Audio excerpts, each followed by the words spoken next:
So I was using the knowledge from the Chessable course to play against Shirov. Now you have to watch this. You can't go anywhere. F. Now I'm talking about you. Alright.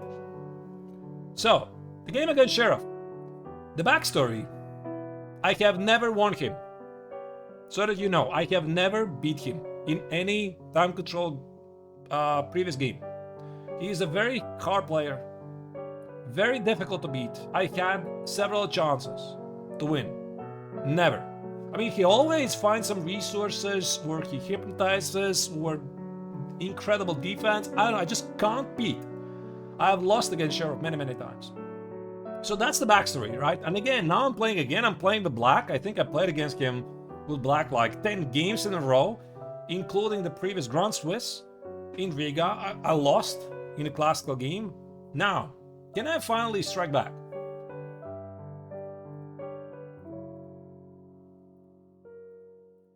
Of course. What do you expect? I'm going to play the Sicilian. Hello. C4. He played it rather quickly. The Marozzi ban of C4 is one of the most dangerous weapons to punish Black's Sicilian. I was like, okay, let's do this. Knight f6. E5 is queen a5 check. You can't push e5, right? This is a very well-known trick, and that's why knight c3. Now e5 is a big threat. Queen c7. Now I keep the r and e5 square. I'm thinking about bishop e4 next, so a3 makes sense. Now, we play the so-called hedgehog. f3. Everything is known, and people know this for decades, that hedgehog is a really annoying weapon for white, very tough nut crack. And there have been some discoveries in the hedgehog. If you are interested to find out what they are, I made a bootcamp about the hedgehog. If you want to understand the typical ideas and the nuances, you just find my YouTube channel, check out GM Neiksans bootcamp, hedgehog system, or whatever how I called it. You're gonna find it. And usually, black plays bishop e7, d6, and knight bd7. Now, when we started to write the course for Chessable, we started to do it together with another grandmaster, Igor Kovalenko, and he came up with this incredible idea that there's a new idea, and he borrowed at least part of the idea from a certain couple games from Alexander Morozovich, when Morozovich would try to play knight c6 and knight e5, not d6 and knight bd7. And I love this idea instantly, because we keep the best thing, this dark square bishop alive, and sometimes it goes to d6, of course watching out for knight b5 tricks. There is one major drawback. The pawn on b6, unlike in the typical hedgehog, now becomes a prime target, so Shirov instantly played knight f4. I had a feeling he knows. He knows this opening, but I have no turning back, because knight c6 is pretty rare. He played knight a4, challenged the pawn on b6. I played rook b8, protect the pawn on b6. I mean knight c6 and bishop c6. The pawn on b6 is protected. He played b4 very quickly. Knight e5. One of the common ideas for any Khan or the amount of players is to position the knight on f6, knight e5, and queen on c7. Rook c1. And knight g6. Yeah, I'm not really sure about knight g6 immediately. I mean, I could not really remember. Was it h5, h4 immediately? Or was it knight g6? But the big point is, I'm thinking about at some point to play bishop d6 and create a very interesting dynamics at this long diagonal. Because g3 might run into h5, h4. At least in theory, that's the idea. But the problem, after bishop d6, you need to watch out for c5. And that's why Shirov played b4, knight a4, rook c1, so that I cannot play bishop d6, and there's going to be c5, and my entire queen side collapses. So, I play h5. Right. This is the idea against whites of 3. So I play h5. And now, what to do, because I want to push forward. h4, I want to play bishop d6. For example, check this out. If he plays short castle, now I can play actually bishop d6. How do you protect the pawn on g3? If you play g3, I can sacrifice and at least give a perpetual check. I can even consider h4. You can't play f4. It drops the pawn. It drops the pawn. You can't play h3. It hands on the platter all the dark squares. Think about h4, knight h5 ideas. Maybe even bishop here first. h4, knight h5. This is one of the common themes in the Hedgehog, except the bishop is usually on e7. Here it's on e5. So he played c5. Naturally closed the queen side. And one of the things is that normally white has a choice between knight b6 and knight c3. Knight b6, it's maybe a bit more difficult move to choose because this knight might never come back to life. So knight c3 is a bit more human. Bishop e7, short castle, and h4. Now, I spent some time to get to this position, and now Shirov started to think. And I realized I got him exactly where I wanted. Because this position is so complex, because there's so many continuations, so many tricky ideas. You need to calculate a4, which is one of the common ideas. You need to calculate, can you at some point make some c6 push and try to open the queen side? You need to calculate, can you play f4, e5 at some point? If you do that, the pawn on e4 is under attack. Also, you need to calculate what are the typical black's counter-attacking chances at the king side. So it's a very sharp position, and if you would ask the engine says it's something like +1. And +1 means white has a large advantage. But picture yourself, how would you play here from the white's perspective? You're going to find it's incredibly difficult. You play bishop d3. With the idea, I don't know, I mean, knight e2 or queen e2, f4, something. Maybe f4.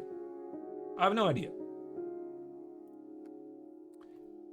Were I afraid to play my course against the GM who would check it unprepared?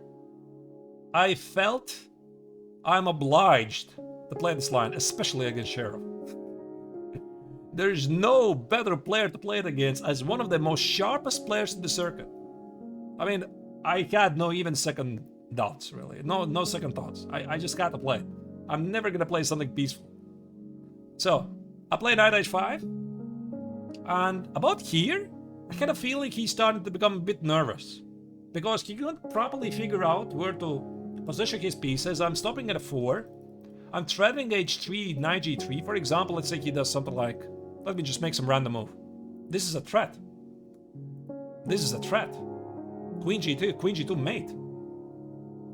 There's a lot of threats. And also, knight h4 is a threat, knight e5 is a threat. I mean, bishop f6, bishop e5 is a threat. I mean, go figure, right? So he played knight e2 to guard those squares. I play knight e5. I'm thinking about g5, g4 ideas, h3 ideas, maybe bishop f6, take on d3, bishop e5 ideas. A lot of very interesting ideas. So he decided it's time to push back. But one thing I know about the Sicilian Khan is that when these pawns stand on f4 and e4, it's a good idea to trade the knight for the bishop, because now white's center becomes really vulnerable. So I take on d3 and I go back. And suddenly for white it's quite tricky to understand how to keep the center intact, because if he plays e5, now this bishop is a monster. I mean, I control a long diagonal. I'm talking about knight g4, h3, bishop a8, queen b7, right? I'm talking about these ideas. Maybe they might work at some point. And white is not having the light square bishop on to control those light squares in the center. So he played knight c3. I pushed h3, otherwise he pushes h3 himself to guard the g4 square. Here. And about here, I had a feeling I have chances. I have chances in this game because I didn't really feel that this game is hopeless. Because I had a feeling I have tricked Shirov. Because I don't think he would be very happy with this position. He's missing the last by bishop on f3. The only thing is, it's pretty difficult for me to find the follow-up, because the position is pretty closed, and despite the fact that he has this weak pawn on e4, that he's missing the light square bishop, he still has space advantage. So I played rook c8, and my idea was to play queen b8, queen a8. So I want to get to the pawn on e4 and try to provoke him to play e5 so that it opens my light square bishop. And now after e5, he did push e5 with the idea to go for a counter-attack. I had a feeling I should play knight g4. After knight g4, let's say, I'm not sure where he positions the bishop. Bishop d2 something. There could be a lot of sharp ideas. Look at this. Maybe bishop a8, queen b7, or maybe even bishop g2, queen goes here, bishop h1, a mate idea on g2. A very interesting position. But I had a feeling that this might involve something like a 5. And again, the clock is ticking. I could not properly evaluate this position. Could not. So, felt to be quite a responsible decision to land the knight on g4. In some lines, there were some pretty ridiculous lines. Now check this out. For example, let's say, how do I do this, by the way? How can I make it real? I just want to show one ridiculous line. Maybe... yeah, I'm not sure how I'm gonna do this. The point is, I wanted to show this idea I had during the game. Let me just show it to you. I was hoping I might have some chances like this. Right, suddenly the queen joins the attack. And I sacrifice the queen on g3 and play h to checkmate. And the bishop on b7 is actually a monster. But again, I mean, couldn't really figure out. Yeah, knight e4 is also a move.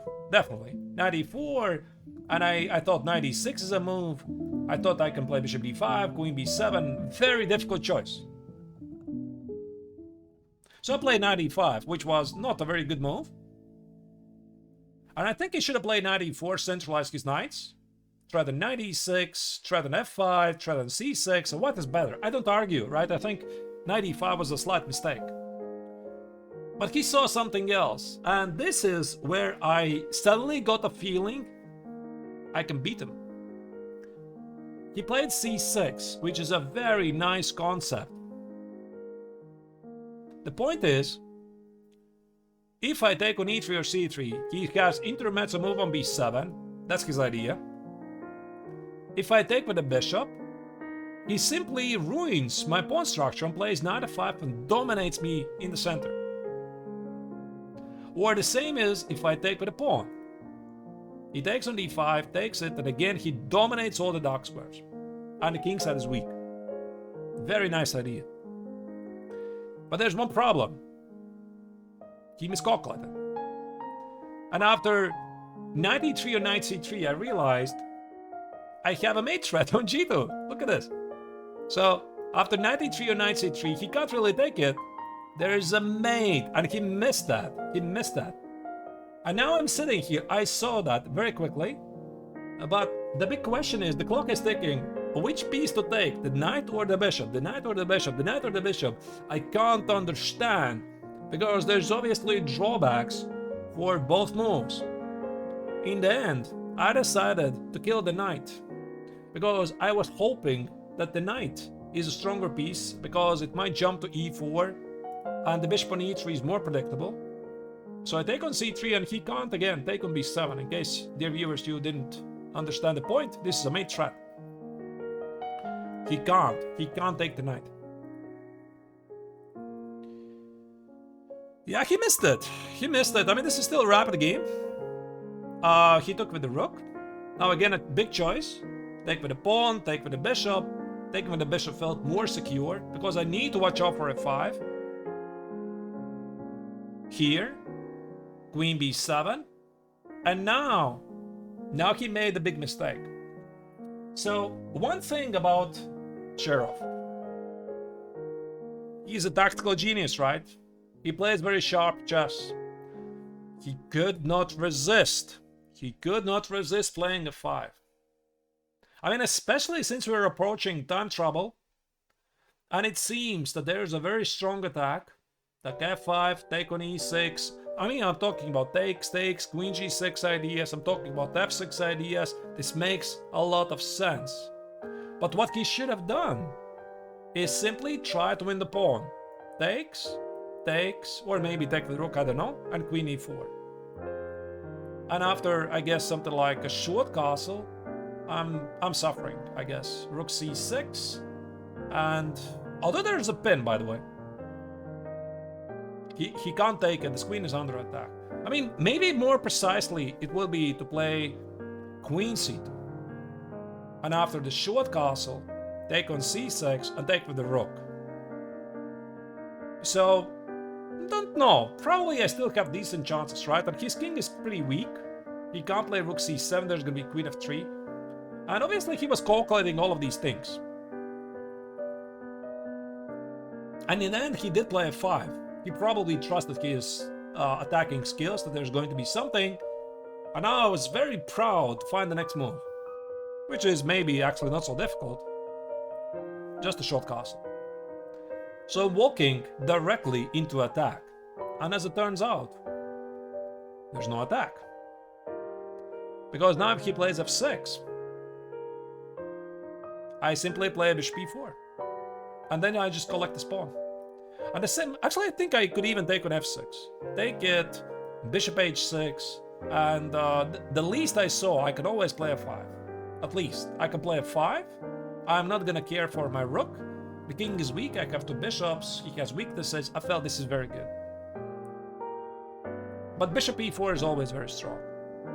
And now, yeah, I guess he simply blundered the idea of bishop e4. He played queen c2. Any move was better. I mean, take on c6, and try to hold it, but queen c2 was actually a blunder. So he's attacking my bishop on c6, the rook on c8, and he missed bishop e4. So it was something like 2 minutes each. And from here, it was really one-sided. Take, rook c8. There's no attack for white. Take, f6. I don't take obviously on f6, simply play bishop f8. And this is when I knew I'm gonna win this. For the first time.